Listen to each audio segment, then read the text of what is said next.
जय हिंद दोस्तों, आप सभी का मेरा वीडियो में स्वागत है। तो आज हम लोग बात करेंगे हीट डोम के बारे में। हीट डोम क्या है बेसिकली और ये क्यों इतना फेमस है इस समय में। हीट डोम में आपने सुना होगा कनाडा की वजह से फेमस हुआ, कनाडा के लिटन शहर में। थोड़ा देख लेते हैं लिटन है का। तो बेसिकली कनाडा के लिटन आप देख सकते हैं। लिटन ये छोटा सा गाँव है।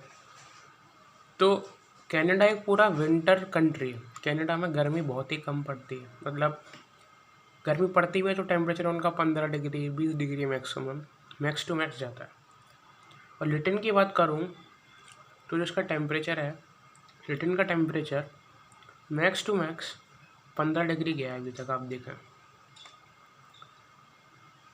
तो। वो कंट्री जिसमें टेम्परेचर 15 डिग्री से ऊपर कभी जाता ही नहीं है, आज कैसे उस कंट्री में जो टेम्परेचर है वो 49.5 चला गया, 49 डिग्री सेल्सियस कैसे चला गया, जिस कंट्री में 15 डिग्री से ऊपर टेम्परेचर कभी जाता नहीं। और रिकॉर्ड का भी थोड़ा इंपॉर्टेंट है, डेट ऑफ द रिकॉर्ड कर सकते हैं। लिटन में जून 29 2021 को 49 डिग्री रिकॉर्ड किया गया और 3:20 PM। ये इंडिया के हिसाब से नहीं है।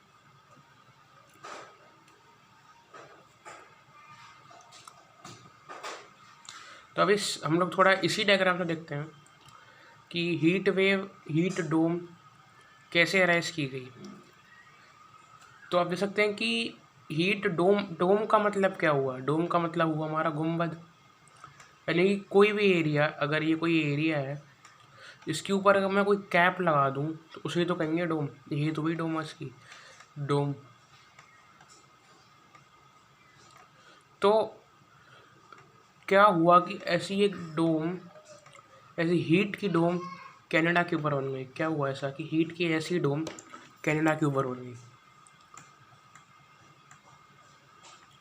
तो सबसे पहले आपको मैप देखना ज़रूरी है। अगर आप मैप में देखें,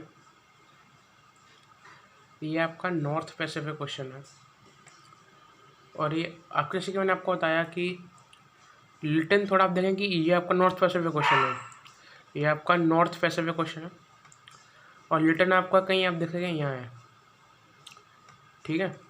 थोड़ा उसका वो देखें तो लिटन आपका कहीं समवेयर, संपोज कर लेते हैं कि यहाँ है, ईस्टर्न वेस्टर्न साइड पे ही है, ये आपका लिटन है। तो ये नॉर्थ पैसिफिक क्वेश्चन। अब ये तो मैंने आपको जो वर्ल्ड मैप है ना वो उसे सीधा करके दिखा दिया बेसिकली, मतलब एक पेज में रिप्रेजेंटेशन करके हिसाब से दिखा दिया। पर जो असल में तो आपका जो मैप है वो गोल ही तो होगा, ऐसा, मतलब ऐसा आपका अर्थ है, अज्यूम कर लेते हैं। तो यहाँ पर अगर कनाडा है तो ये कनाडा है पूरा। तो ये जो पूरा पार्ट है, ये पूरा पार्ट आपका पैसिफिक ओशन होगा। पैसिफिक ओशन सबसे बड़ा ओशन है। तो देखते हैं कि जो पैसिफिक ओशन से हुआ क्या। आप देखते हैं कि पैसिफिक ओशन से जो कि हमें पता है कि इवेपोरेशन एक प्रोसेस होकर कर करता रहता है। तो जब हॉट एयर जो कि हल्की होती है, तो जब वो ऊपर जाने लगी, हल्की होती है ऊपर जाएगी, तो इसे आपको सिंपल तरीके से समझाने की कोशिश कर रहा हूँ मैं, इसलिए मुझे थोड़ा टाइम लग रहा है। अगर हम लोग डिवाइड करते हैं सी के पोर्शन को दो पार्ट में, एक है आपका इसे हम लोग बोल लेते हैं western side of the Pacific ocean, इसे बोल लेते हैं ईस्टर्न साइड।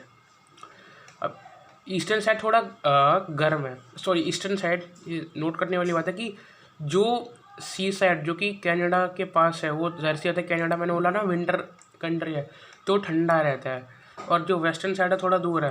वेस्टर्न साइड आप देख सकते हैं चाइना के आसपास होगा आपका, क्योंकि मैंने बोला ना आपको गोल करके देखा वर्ल्ड मैप को, फोल्ड करके देखा तो आप देखोगे कि पैसिफिक ओशन का जो वेस्टर्न साइड है वो इस एरिया में पड़ेगा। देखते हैं ये जो एरिया है। तो असल में हुआ है कि वेस्टर्न साइड से जो कि हॉट एयर है वो निकली, तो ज़ाहिर सी बात है यहाँ पे एक हाई प्रेशर क्रिएट हो गया किसका, हॉट वेव्स का। अब इसमें बहुत से टर्म्स ऐसे जैसे ट्रेड विंड्स, ओशन करेंट्स, जो कि अभी आपको समझ में नहीं आएगा, इसलिए मैं आपको उतनी डेप्थ में नहीं ले आ रहा है। कि ट्रेड विंड्स की वजह से ये जो हॉट वेव है वो इस तरफ आई, और कैसे एक लो जो कि हाई प्रेशर एरिया है वो high pressure area of hot air develop हो गया कनाडा के लिटन के ऊपर। तो उस हॉट एयर ने एक डोम का काम कर दिया कनाडा के लिटन के लिए। तो ये जो पिक्चर है बहुत अच्छे से समझाती है। तो क्या हुआ, in sum of the jet stream which moves the air shifts northward. पूरा स्टेप वाइज आपको समझाया इस पिक्चर में। सेकेंड स्टेप पे क्या होता है कि hot and the stagnant air expand upwards. Third पे क्या है कि strong and the high pressure atmospheric condition combine with the influence from La Nina act like a dome और अ कैप। अब ये ला नीना बेसिकली एक Spanish term है। In a process known as convection hot air attempts to escape but high pressure pushes it back. मैं आपको अभी read करके बता रहा हूँ। Under the dome the air sinks and compress releasing more heat. As the wind moves hot air east, the jet stream traps the air where it sinks, resulting in the heat waves. अब जिसे कि समझो आप कि ये आपका जो लिटन है, ये आपका लिटन है, या फिर और से समझने के लिए समझ लीजिए भी कोई एक पॉन्ड है, एक लेक है, लेक समझ लेते हैं हम लोग। लेक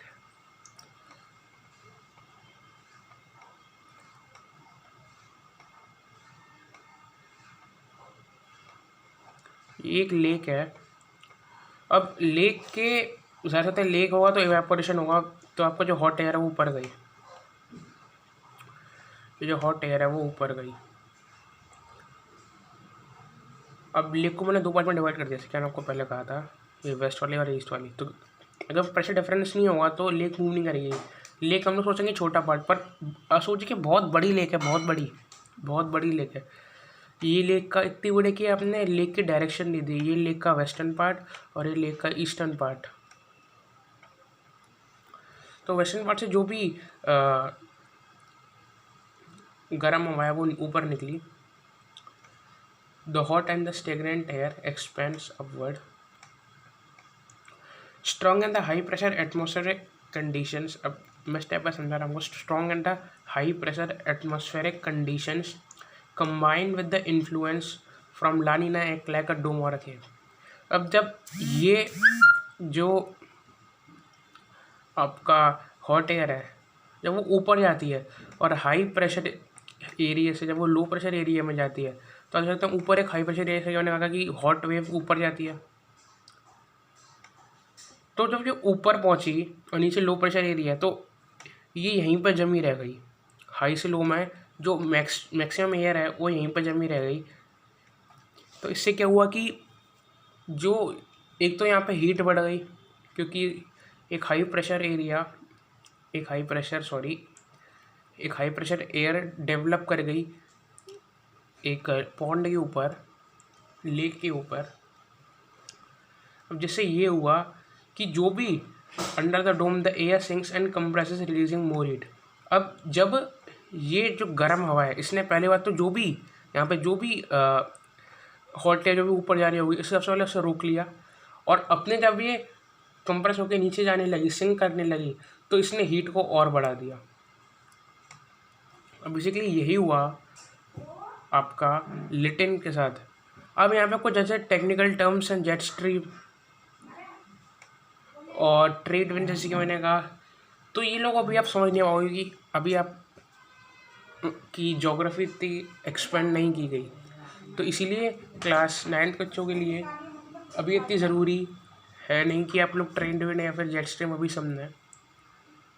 तो यही था बेसिकली कि हाई प्रेशर जो भी अगर आपको किसी को समझाना है तो आप सिंपल ये कह सकते हैं, जो भी हॉट एयर है जब वो ऊपर राइज करती है तो एक हाई प्रेशर जोन फॉर्म कर लेती है वो हॉट एयर। तो वो जो हाई प्रेशर जोन है वो एक डोम का काम करती है, जिससे कि जो भी नीचे का वाटर जो वेपोरेट होता है वो ऊपर जा नहीं पाता। गर्म हवा ही तो ऊपर जाती है, तो इस डोम की वजह से रुक जाती है, और जब जो डोम की जो ये हवा है जो कि सिंक होती है धीरे धीरे करके, तो वो भी नीचे आती है, तो एक डबल इम्पैक्ट होता है जिससे उस एरिया में बहुत ज़्यादा हीट आ जाती है। तो ये सिटी कॉन्सिक्वेंसेस ये होते हैं कि आपका फॉरेस्ट फायर कॉमन हो जाता है और लोगों को गर्मी ज़्यादा लगने लगती है। तो बेसिकली बस यही है एक हीट डोम में कि हाई प्रेशर जोन क्रिएट हो जाती है जिससे हवा ऊपर नहीं जा पाती, जो भी ठंडी हवा है, सॉरी जो गर्म हवा है वो वहीं पर आ जाती है और सिंक करके वो भी नीचे आ जाती है, तो एक डबल इम्पैक्ट क्रिएट होता है।